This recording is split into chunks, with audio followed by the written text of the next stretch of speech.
जय हिंद दोस्तों, मैं महेंद्र शर्मा स्वागत करता हूं हिंदुस्तान स्पेशल न्यूज में। आपका उम्मीद करता हूं आप खुश और स्वस्थ हैं। दोस्तों आइए दिखाते हैं पाक मीडिया की एक और लेटेस्ट डिबेट, जिसमें आलिया शाह और आतिक आतिक तौफीक जी के बीच बहुत ही जबरदस्त विश्लेषण हुआ। उसमें सिर्फ और सिर्फ पाक मीडिया के बारे में बहुत ही जबरदस्त विश्लेषण है। आप देखिए कैसे पाक मीडिया अब पाक आर्मी और पाक नेताओं के बीच फंस चुका है। तो दोस्तों देखिए डिबेट, और उससे पहले मैं आपसे रिक्वेस्ट करूंगा, अगर आप मेरे चैनल पे नए हैं तो मेरे चैनल को सबसे पहले सब्सक्राइब कीजिए, लाइक शेयर एंड कमेंट जरूर कीजिए। दोस्तों जय हिंद, वंदे मातरम, भारत माता की जय। दोस्तों कोई एथिक्स रह गई है।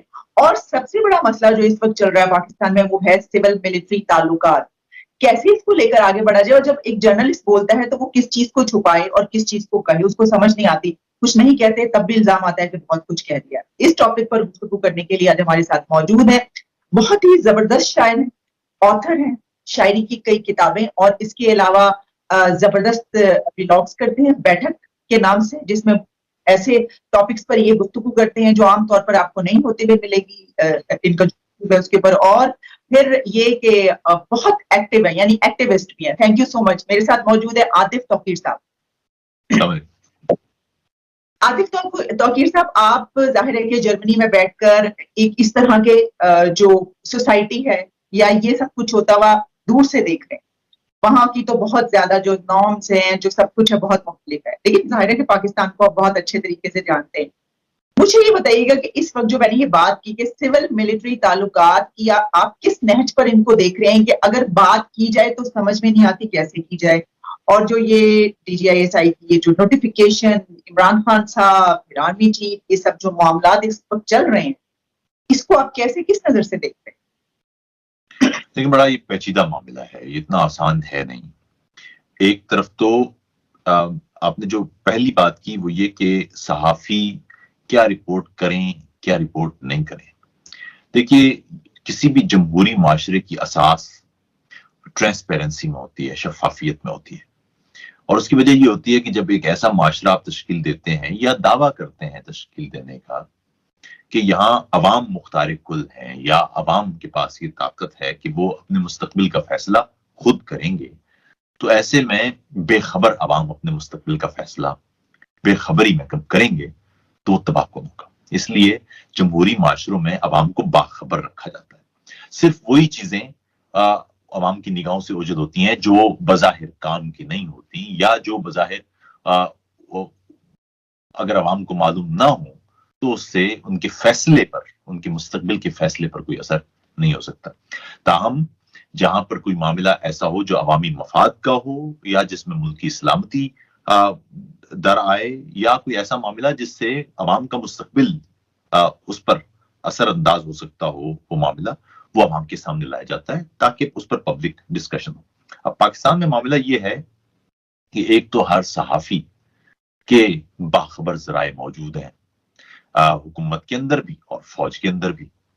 तो ऐसे में वो उड़ती चिड़ियाएं आपको खबरें देती रहती हैं, तो खबर होती भी है और साथ में वो ये भी कहते हैं कि भाई बताना नहीं, आपको बता रहे हैं, बताना नहीं। तो ये बता रहे हैं और बताना नहीं, ये जो बेयकीनी और यकीन है, ये जो खबर और बेखबरी है, ये एक अफवाहों का एक बाजार पैदा कर देती है।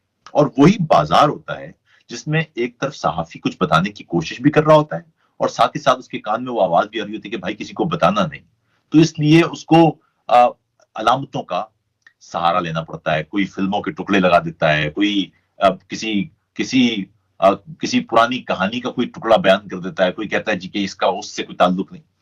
ये होता इसलिए है, लिख देता है, कोई मिसरा लिख देता है, कोई मिसरा लिख देता है, कोई कुरान की आयत लिख देता है। तो मामला ये है कि इस वजह ये होती है कि आप बताना चाह रहे हैं और आप बता नहीं सकते क्योंकि आपके कान में आवाज आ रही है। बात यह है कि आलिया, पुराने वक्तों में जो शोरा होते थे, जब पुराने वक्तों में बादशाह की तलवार या हुक्मरान की तलवार लोगों के गर्दनों पर लटक रही होती थी, तो उस दौर का जो लिखारी होता था, जो खास तौर पर जो शायर होता था, वो उस दौर की तारीख को अलामतों में समो दिया करता था ताकि बात भी हो जाए और गर्दन भी ना कटे, लेकिन अगली नस्ल समझ भी ले। लेकिन मामला ये कि शायर के पास ये टूल्स होते हैं, सहाफी के पास ये टूल्स नहीं होते। सहाफी को खबर देना होती है। खबर अलामतों में नहीं हो सकती, खबर किनायों में नहीं हो सकती। खबर वाज़े होती है जब भी वो खबर होती है। वो आप शायरी तो नहीं लिख रहे। तो इसलिए आप जब किसी माशरे में सहाफी, शायर और अदीब की तरह बिहेव करने लग जाए, इसका मतलब है वो माशरा कितने ज्यादा जबर का माशरा होगा आजादी इजहार राय के हवाले से। तो ये खौफनाक है, इसलिए कि ट्रांसपेरेंसी तो छोड़ दीजिए, बेखबरी के आलम ये हो जाएगा कि एक सहाफी जो जानता भी होगा तो उसके अंदर भी वो खबर पूरी सच्चाई के साथ मौजूद नहीं होगी। इसलिए वो खबर जो उसको मालूम होगी वो खुद उस खबर पर शक के दायरे में होगा। और ऐसे में जब सहाफी ही बेखबर हो तो कौम कितनी बेखबर होगी, और जब कौम बेखबर होगी तो उस बेखबरी में कैसे फैसले करेगी। ये तो एक बात हो गई। दूसरा आपने कहा सिविल मिलिट्री ताल्लुकात। अब देखिए बात यह कि एक ये भी पेचीदा बात है। पहली बात, वजीर आजम का ये हक है, वजीर आजम एक चीफ एग्जीक्यूटिव का होता है। वो इमरान खान हो या नवाज शरीफ हो या एबीसी हो, ये आम नहीं है, वो चीफ एग्जीक्यूटिव है। अगर कानून में लिखा हुआ है कि ये फैसला उसने करना है तो उसी को करना चाहिए। और अगर उससे ये कोई फैसला मावराए वजीर आजम हो रहा है तो ये गलत हो रहा है। अगर इस बीच में कोई गलत फहमी है तो उसका भी अलग ऐलान इजहार होना चाहिए कि ये गलत फहमी पैदा हो गई थी, ये गलत फहमी अब दूर हो गई है। लेकिन अगर ऐसा है कि बाईपास कर दिया गया है वजीर आजम का ओहदा, तो ये एक तरह से बगावत है। इसको इस संजीदगी के साथ लेना चाहिए। अगर इसमें वजीर आजम की नाअहली है कि उसे मालूम था लेकिन उसने उसको संजीदा नहीं लिया, या पहले बात हुई थी, डिस्कस हुआ था, फाइनलाइज हुआ था, उसने इसको ये और बात है। लेकिन इस सूरत में भी बात को वाजे होना चाहिए। ये खौफनाक बात है कि लोगों को पता ही नहीं है बात। तो मुझे लगता है कि संजीदा, देखिए फौज किसी भी मुल्क का क्योंकि हसास इदारा होता है, सलामती के साथ बेशुमार इसकी चीजें जुड़ी होती हैं, उसको पब्लिक में इस तरह से अमूमन डिस्कस नहीं किया जाता ता वक्त कि वो कोई पब्लिक स्फीयर में आ जाए। मिसाल के तौर पर अगर कोई फौज है वो पब्लिक स्फीयर में काम कर रही है, सैलाब की सूरत में या किसी और सूरत में, या मनफी अंदाज में देखें तो सियासत में मुदाखलत तो तब तो और बात है। लेकिन जब वो अपने एरिना में होती है उसको अमूमन डिस्कस नहीं किया जाता, उसकी रिस्पेक्ट की जाती है अमूमन दुनिया के हर मामले में, हर माशरे में। अब मामला ये है कि ये मामला फौजी है और डिस्कस हो रहा है ये अवामी सतह पर, तो इसके ज़ाहिर है कोई मुनासिब इसके असरात नहीं होंगे। तो मुझे लगता है कि ये आपकी यही वाली बात, दुनिया का कोई एक मुल्क बताइए जहां पर ये वाले मामलात पब्लिक में डिस्कस होते हैं। यही तो मेरा भी सवाल है ना। लेकिन क्यों पाकिस्तान में ही क्यों आखिर पब्लिक में डिस्कस हो रही है? इसकी वजूहात भी तो है ना, इसकी कुछ रीजंस भी है। हमसाया मुल्क को ले लीजिए, यही नहीं पता होता कि कौन सा क्या नोटिफिकेशन, भाई कौन सा, किसी को कुछ मालूमात ही नहीं पता। बल्कि आप इसके अलावा दूर दूर तक आप अपने जर्मनी कहीं पे भी देख लीजिए ना, जहां पर जमहूरियत की जब हम बात करते हैं तो वहां पर तो ये मामला होते ही नहीं है, किसी को पता ही नहीं होता कौन किस ओहदे पर है और उसने क्या करना है। वजह यह हालिया कि यहाँ पर अफराद काम नहीं कर रहे होते, निजाम काम कर रहा होता है। यानी जब आप एक खास वक्त तक एक चीज प्रैक्टिस करते हैं ना तो उसके उसूल बन जाते हैं, कवायद और ज़वाबित बन जाते हैं। फिर आपको ज्यादा उसमें मुदाखलत की, अफराद की मुदाखलत की जरूरत नहीं होती, वो खुद ब खुद उस ज़ाब्ते के तहत चलता चला जाता है। आप पहली जमात में दाखिला लेते हैं, आप पहली जमात का इम्तिहान पास करते हैं, आप दूसरी जमात में चले जाते हैं, दूसरी जमात के अब वो एक तरीका कार बन गया है ना, और उस तरीके कार पे अब चलते रहते हैं। आप पहली जमात का इम्तिहान फेल करेंगे, आप पहली जमात में वापस चले जाएंगे, दोबारा से उसको पढ़ना एक तय। ये तब पैदा होता है जब आप एक तवील अरसे तक एक अपने कवायद ज़वाबित के साथ एक चीज प्रैक्टिस करते हैं। हमारे यहाँ मसला यह है कि कोई भी चीज हर रोज नई हो रही होती है। हमारे यहाँ सबसे बड़ा मसला यह है कि हम इबहाम का शिकार लोग हैं।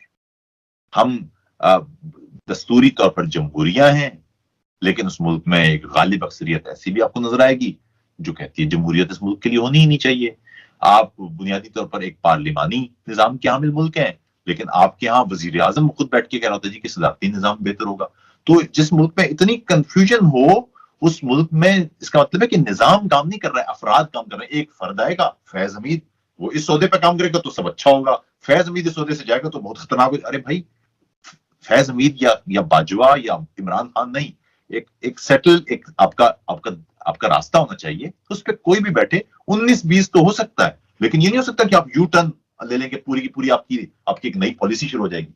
ऐसे नहीं होता। ट्रंप गए हैं ना, ट्रंप के बाद जो बाइडेन आ गया, कितना फर्क आ गया अमेरिका की पॉलिसियों में, बहुत बड़ा कोई। ठीक है, कुछ चीजें हैं जो पॉलिसी नौयत की हैं क्लाइमेट चेंज के हवाले से या ठीक है, लेकिन आप अगर फॉरेन पॉलिसी में देखें, काबुल से अफवाह निकल रही थी ट्रंप के दौर में, निकल गई। इसराइल के साथ जो जो ताल्लुकात थे वैसे ही हैं, कतर के साथ जो ताल्लुकात थे वैसे ही हैं, सऊदी अरब के साथ जो ताल्लुकात थे वैसे ही। तो इतना फर्क नहीं आता कि आप बिल्कुल एक नई दुनिया में निकल पड़ते हैं, और वो इसलिए होता है कि निजाम मौजूद नहीं। एक फर्क आया सर, अब कॉल नहीं आई हमें, जबकि ट्रम्प साहब तो आप जानते हैं कि उन्होंने तो बड़ा अच्छा था। अभी हमने बात की थी, हमने बात पिछली दफा की थी। देखिए कॉल क्यों आए, सादा सा मसला है, ये बहुत ही अहम बात है। कॉल क्यों आए? अगर मुझे आपसे कोई काम लेना है तो मैं आपको आपको कॉल करूंगा ना, लेकिन अगर मुझे आपसे काम नहीं लेना, मुझे उससे काम लेना है जिससे जो आप नहीं है, तो जिनको कॉल आना थी, जिन्होंने जो पॉलिसीज बना रहे हैं, उनको कॉल आ गई, उन्होंने उनसे बात हो गई, आपको कॉल क्यों की जाए? तो ये आप जब तक वजीर आजम का ओहदा, वजीर आजम का दफ्तर, ये वजीर आजम की तरह, चीफ एग्जीक्यूटिव की तरह बिहेव करेगा नहीं, दुनिया को मालूम है, दुनिया तो मफाद के तहत चलती है। ममालिक के दरमियान रिश्तों की बुनियाद मफादात होते हैं, और मफादात का उसूल ये होता है कि मैं जब किसी मुल्क के साथ इंटरेक्ट कर रहा हूं तो मुझे मालूम होना चाहिए कि मेरे मफादात कैसे पूरे होंगे। तो वो मफादात जिससे पूरे होंगे मैं उससे बात करूंगा। पाकिस्तान में या पाकिस्तान से किसी ने भी कोई काम लेना होता है तो वजीर आजम से काम नहीं ले सकता। आप देखिए पिछली हुकूमत में एक मामला हुआ था, इसमें मेरे ख्याल में टर्म डिस्कशन हुई है। यमन में फौज चाहिए थी, पाकिस्तानी फौज, और नवाज शरीफ वजीर आजम थे। सऊदी अरब के साथ नवाज शरीफ के ताल्लुकात आप जानते हैं कितने क्लोज ताल्लुकात हैं। और सऊदी अरब ने वो फौज मांगी, नवाज शरीफ दे सकते थे फौज, लेकिन नवाज शरीफ जाके ले आए पार्लियामान में उन्होंने मना कर दिया। अब उसके बाद हुआ ये कि राहील शरीफ को नौकरी मिल गई सऊदी अरब के अंदर, और नवाज शरीफ के अपने वो खराब हो। तो मामला ये है कि इसलिए जिनसे काम लेना होता है वो उनसे बात कर लेते हैं, गलत आदमी से बात करेंगे तो मसाइल हो जाएंगे। तो इसलिए कॉल की जरूरत नहीं है, मुझे लगता है कॉल। और दूसरी बात है कि अमेरिका इस वक्त इस मूड में नहीं है, अमेरिका बिल्कुल इस वक्त इस मूड में नहीं है कि वो पाकिस्तान से इजाफी तर्ज के ताल्लुकात रखे, क्योंकि अमेरिका के यहाँ, आप जानती हैं, आप खुद अमेरिका में बैठी हैं, जो इंटेलिजेंसिया है, जो पॉलिटिकल लीड है, उसके अंदर ये बड़ा वाजे एलिमेंट पाया जाता है कि पाकिस्तान डबल क्रॉस करता है, पाकिस्तान धोखा देता है। ये एक ट्रंप ने तो ट्वीट में भी लिखा था एक।